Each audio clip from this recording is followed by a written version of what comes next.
Korang rasa colour apa yang sesuai untuk aku wrap kereta ni? Cuba teka.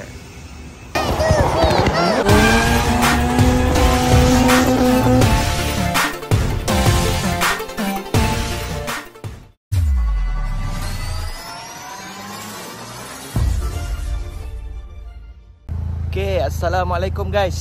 So hari ni aku nak tunjuk sikit kereta aku. Sebab hari ni aku nak hantar dia pergi wrapping. So kalau korang nak tahu colour apa, nanti boleh tengok. So aku nak cerita sikit lah tentang spek kereta aku ni. Stay tune kejap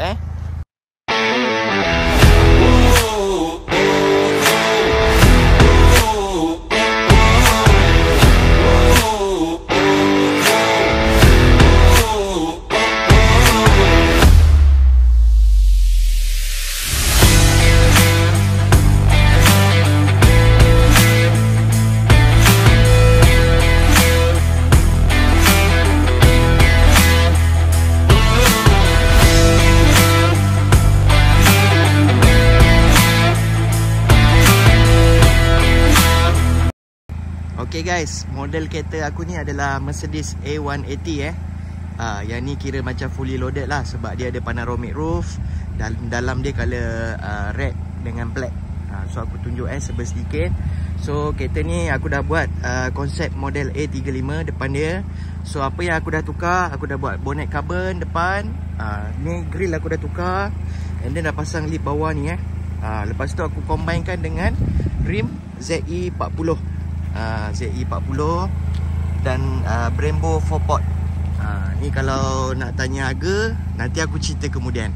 So untuk bahagian dalaman dia, okay, bahagian dalaman dia tak ada apa yang ni dia colour merah dengan hitam lah. So cuma aku ada buat carbon punya pedal shifter. Aku masukkan carbon. Okay, lepas tu bahagian belakang pula.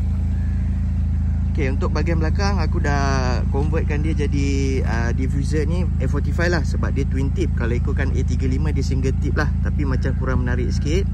Dia double tip exhaust. Ni okay. Untuk yang lain-lain